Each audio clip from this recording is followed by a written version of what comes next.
అందరు ఎట్లున్నారు? అంత మంచే కదా. ఇవాళ మీకోసం మస్తు ముచ్చట్లు పట్టుకొచ్చిన. డబ్బులు చెప్పుకుందామా? చలో పార్రి. ధూమ్ ధామ్ ముచ్చట్లు షురు. అవుగాని మీ ఇంట్లో ఏం కూర నొల్లా? ఖచ్చితంగా టమాటా కూర అయి ఉంటుంది. టమాటా కూర కాకుండా ఇంకో కూరలో టమాటాలన్నా కలిపే ఉంటారు. ఇక వారం రోజుల సంధి మా ఇంట్లో టమాటా లేని కూరనే ఉంటలేదు. మొన్ననేమో ఉత్త టమాటాల కూర అండింది మా అమ్మ. తర్వాత రోజేమో టమాటాలల్లా కోడిగుడ్లు కలిపండింది. అటు వెనుక టమాటా తొక్కు. ఇక ఇది చాలదని మొన్న చికెన్ తెస్తే అందులో కూడా 2 టమాటాలు వేసింది. పొద్దుగాల సలిబువ్వ దాలింపేసుకుంటే ఆ పోపన్నంలో కూడా టమాటలే. ఊ అంటే టమాటా, ఆ అంటే టమాటా, ఊ అంటే టమాటా కూరే. ఇక తిని తిని నాకు యాస్టకు వస్తుంది. అన్నట్టు దినామి ఎందుకు టమాటాల కూర ఉంటుందో మీకు కూడా ఈ పాటికి అర్థమయ్యే ఉంటుంది కదా. మరి ఈ టమాటా కూర ఏనుకున్న అసలు ముచ్చటేందో చెప్పుకుందాం. మొన్నటిదాకా టమాటా రేట్ ఎంతుండే? 30 రూపాయలు, 40 రూపాయలు, 50 రూపాయలు. 6 నెలల కిందటనైతే 100 రూపాయలు కూడా వలికింది. టమాటాలకు పోలీసులు కావలు కూడా కాసిరు దొంగతనాలు కాకుండా. ఈ రేట్లు ఏయబట్టి మొన్నటిదాకానేమో వండుక తినేటోళ్ళు కష్టాలు పడ్డరు. ఇక ఇప్పుడు పంట పండించిన వాళ్ళు కండ్ల పొంట నీళ్ళు పెట్టుకుంటురు. ఇప్పుడు టమాటా కిలో 10 రూపాయలు ఉన్నది. ఇంకా గట్టిగా బేరం ఆడితే 8 రూపాయలకు గుడిస్తురు. మొన్నటిదాకా కొండకే కూసిన టమాటా ఇప్పుడు గిట్ల దిగిపోయింది. మనకే 10 రూపాయలకు అమ్ముతురంటే మరి పండించిన రైతు ఎందుకు అమ్ముతుండొచ్చు? ఆటనకో రూపాయికో గిట్లా అడ్డికి పావుషేరు ఓషివ్వవలసిందే మార్కెట్లా.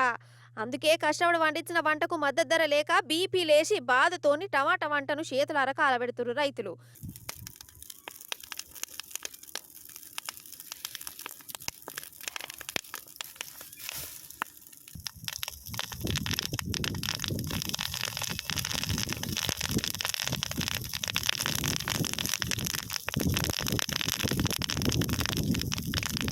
మెదక్ జిల్లా నవాబుపేటల టమాటా రైతుల పరిస్థితి గిట్లున్నది. మార్కెట్కు పట్టుకుపోయి అమ్ముదామంటే కూలోళ్ళకి ఇచ్చే కైకిలి పైసలు కూడా గిట్టుబాటు అయితలేవట.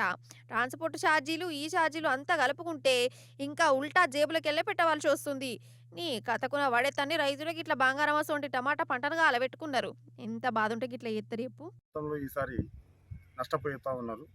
సీజన్ అన్ సీజన్ అంటే వర్షాకాలం కంటే ముందు పెట్టినట్లయితే వర్షాకాలంలో టమాటాలు వెళ్తే మంచి రేటు. జూన్, జూలై, ఆగస్టు వరకు రైతు నష్టపోకుండా రేటు ఉంటుంది. కానీ అప్పుడు ఏమవుతుంది, రైతుకు వర్షాలు పడి తెగుళ్ళు, పురుగు ఇవన్నీ ఎక్కువ వస్తాయని చెప్పేసి భూములు అనుకూలించక వీటన్నిటితోటి నష్టపోతాననే భయంతో ఆ టైంలో పెట్టాక ఈ సీజన్లో అందరు పెడతారు. ఈ టైంలో ఆగస్టు, సెప్టెంబర్ నెలలో ప్రతి రైతు టమాటా పెట్టాలనే ఆలోచనే ఉంటాడు. అంటే వర్షాలు తగ్గుముఖం అవుతుంటాయి, క్రాపు ఎక్కువ వస్తుంది, చలికి ఎక్కువ క్రాప్ రావడం జరుగుతుంది. ఈ విషయంలో రైతులకు అవగాహన కల్పించాలి, అది గవర్నమెంట్ చేపట్టాలి ఆ కార్యక్రమం. ఎకరం టమాటా వేసుకుంటే ఇప్పుడు ధరలు లేకుండాయే. సర్కారన్న ముంగటపడి వాళ్ళకేమో నిమ్మతిస్తుంది అనుకుంటే వీళ్ళను డేకేటోడే లేకపాయే. ఎటు తిరిగి రైతులన్న కష్టాలు పడుతురు, జనమన్న కష్టాలు పడుతురు. మరి అందరు మంచిగా ఉండాలంటే దీన్ని ఎట్లా ఎత్తే బాగా అవుతుందో ఏమో మరి. అరే షాయి బొట్టన్న 10-12 రూపాయలకు తక్కువ వస్తలేదు. కిలో టమాటా 8 రూపాయలంటే పాపం రైతుల కోసం నాకు చెప్పవశం అయితలేదు. చెవిటోల చెవుల శంఖమూతుడు, తాను పట్టిన కుందేలకు 3 కాళ్ళు, కింద పడ్డా నాదే పైచేయి బాపతు. గిసోంటి మాటలు మా దోస్తు తాపకోసారి చెప్పుకుంటా మస్తు బనాయిస్తుందోల్లా. అసలైతే ఇసోంటి మాటలని నాకు కాదు, మన ముఖ్యమంత్రి రేవంత్ సార్కు బాగా సెట్ అవుతాయేమో అనిపిస్తుంది. నాకు అనిపించడు కాదు, మళ్ళీ నన్ను బదనాం చేయగల అగో వాళ్ళకు అనిపిస్తుంది. ఎవరంటారా చూడని మీరే. ఇది చదువుర్రి. SSA అంటే సమగ్ర శిక్ష అభియాన్ అన్నట్టు. వీళ్ళందరూ సమగ్ర శిక్షలా పనిచేసే కాంట్రాక్ట్ ఉద్యోగులు. మన రేవంత్ సార్ వారు ఓట్లప్పుడు వీళ్ళను పర్మనెంట్ చేస్తా అని మాటిచ్చిండు.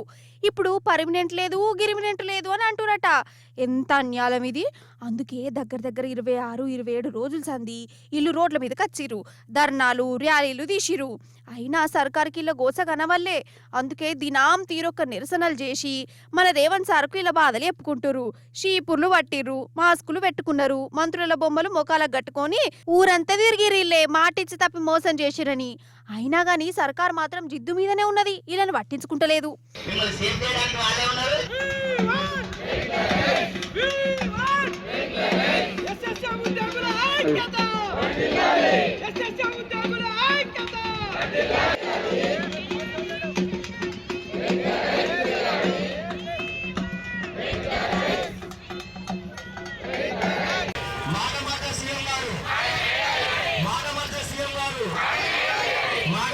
సీఎం గారు, మాట మార్చే సీఎం గారు. కాదోల్లా ఏంది వీళ్ళకి అవస్థ? పర్మనెంట్ ఏత్తా అని మాట ఇచ్చి ఓట్లు గుద్దించుకున్నారు. పదవులకు రాగానే గిట్లా మాట తప్పి మోసం చేసుడు ఏం తరిక ఇది? గిట్లా నమ్మించి నట్టెట ముంచుడేంది? ఆశ పుట్టించుడెందుకు? అటెనక ముంచుడెందుకు?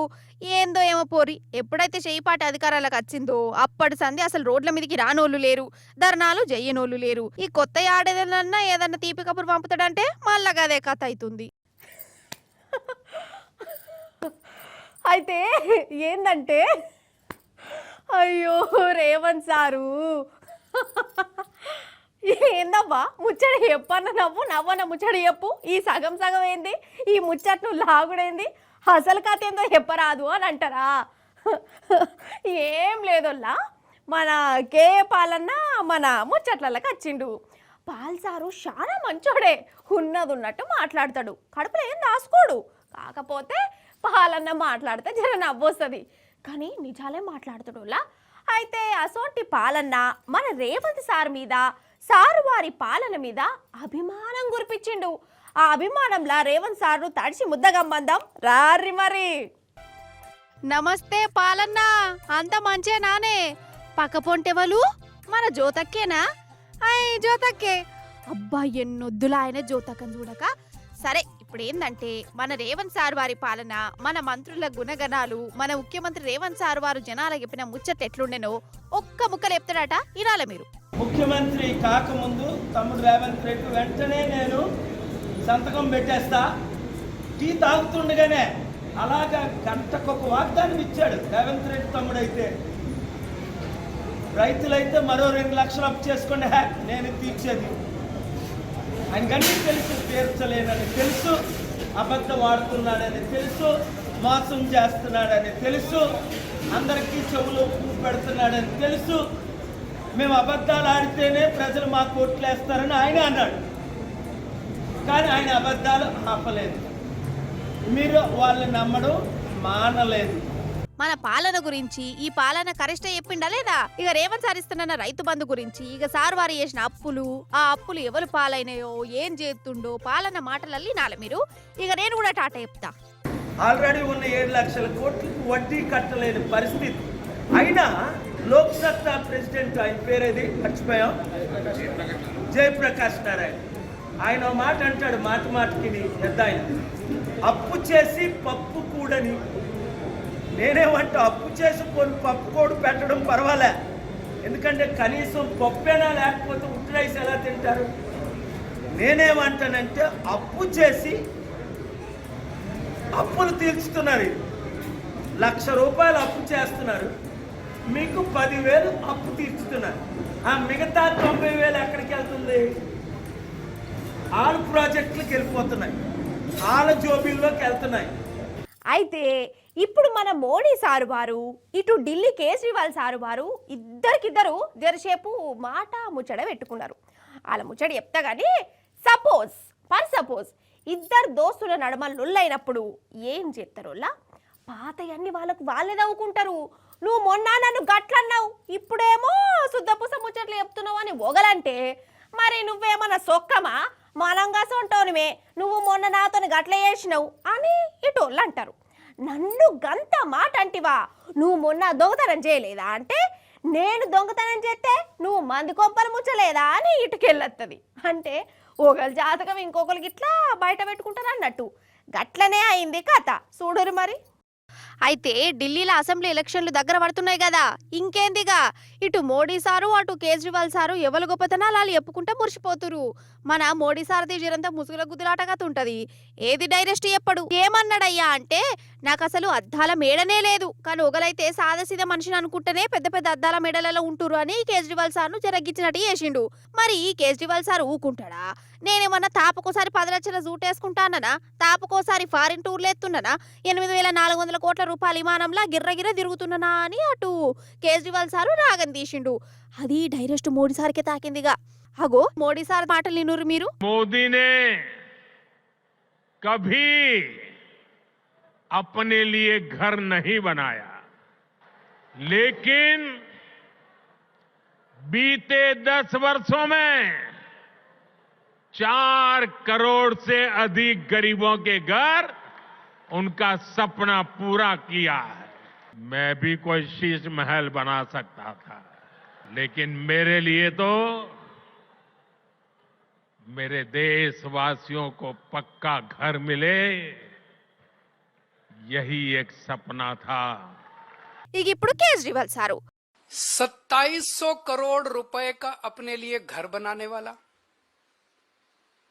8400 करोड़ रुपए के हवाई जहाज में घूमने वाला, 10 लाख रुपए के सूट पहनने वाला व्यक्ति, उसके मुंह से शीश महल की बातें अच्छी नहीं लगती। అదన్నట్టు సంగతి. మొత్తానికి గిట్ల మోడీ సారు నువ్వు కేజ్రీవాల్ సారు నువ్వు నన్ను గట్లంటావా, నేను నిన్ను గిట్లంటా, నా బంగ్లా గురించి నువ్వు దిత్తే నీ సూటుపుడు గురించి నేను దిత్తా, నా సోకల గురించి నువ్వు మాట్లాడితే నీ విమానం కథ నేను బయట పెడతా అనుకుంటా ఒకరికొకరు గిట్లగా పాల్గొట్టుకున్నారు. నిజంగా మన జవాన్లు అంటే జవాన్లే పోర్రి, మనోళ్లను మించినోళ్ళు లేరు. అందుకే వాళ్ళని చూసుడుతోనే నాకు తెలియకుండానే నేను సెల్యూట్ ఎత్తా, బాణాలకు తెగించి మరి కొట్లాడతారు కదా అన్నట్టు. అసలు ముచ్చడి ఎప్పుడు మర్చినా, ఆంధ్రలా విశాఖపట్నం ఉన్నది కదా, ఆడగా నేవీ వాళ్ళు గదేనోళ్ళ వాయుసేనోళ్ళు యుద్ధాలు చేస్తానట. గాలిలా, నేల మీద, నీళ్ళల్లా అసలు తగ్గాఫార్ యుద్ధం నడుస్తుందట. మరి ఇప్పుడు ఆంధ్రలో ఏమిటికి యుద్ధం, ఎందుకు ఏత్తాండ్లు, ఏంది కథ చూద్దాం రాండ్రి. రెడీ 1 2 హబ్బర్ బిడ్డ 3 అనక ముందే గాలి మోటార్లు చూడు మోగల మీద ఎట్లా రయ్య ఉరుకుతున్నాయో. వామ్మో పెద్ద యుద్ధమే నడుస్తుంది కదా.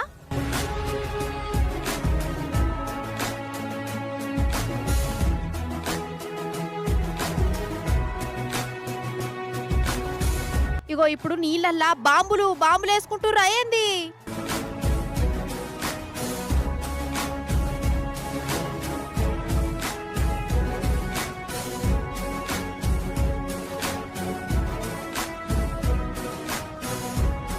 ఇక ఇప్పుడేమో నేల మీదకి వచ్చి సలాం కొడుతురు, శత్రువుకు బలమే పాటున్నదో చూయిస్తురు.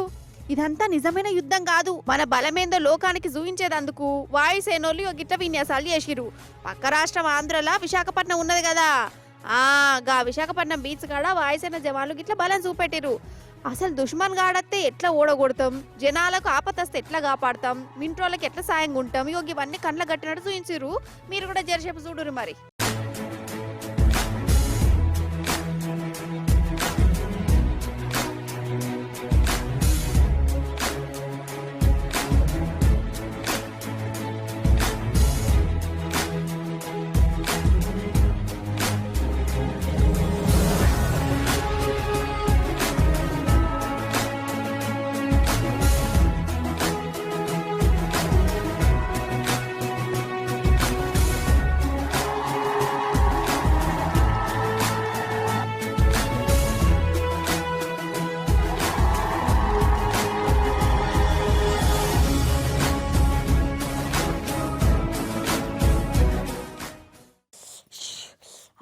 చలి పెడుతుంది కదా, ఈ చలికూర పడెత్తు జరా 7 థమ్స్అప్ తెచ్చి అయ్యి ముచ్చడి చెప్పేలోపు.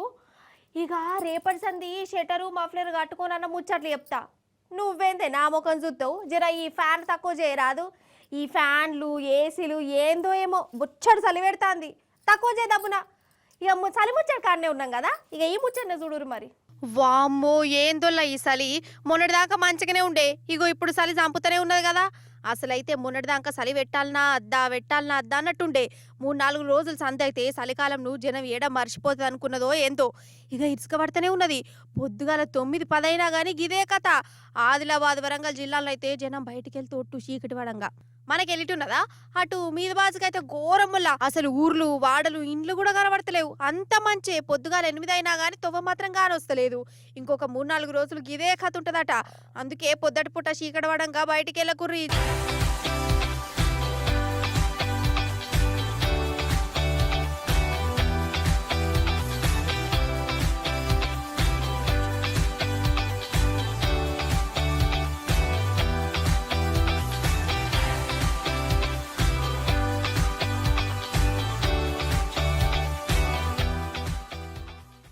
గివ్వల్లా గ్యాల్టీ ధూమ్దా ముచ్చట్లు మంచిగా ఉన్నాయి కదా, మస్తు చెప్పినా కదా. ఇక మళ్ళీ వచ్చినప్పుడు ఇంకిన్ని మంచి ముచ్చట్లు పట్టుకొస్తా. అప్పటిదాకా ఏం చేస్తారు చూస్తూనే ఉండండి T News. Tata bye bye నమస్తే.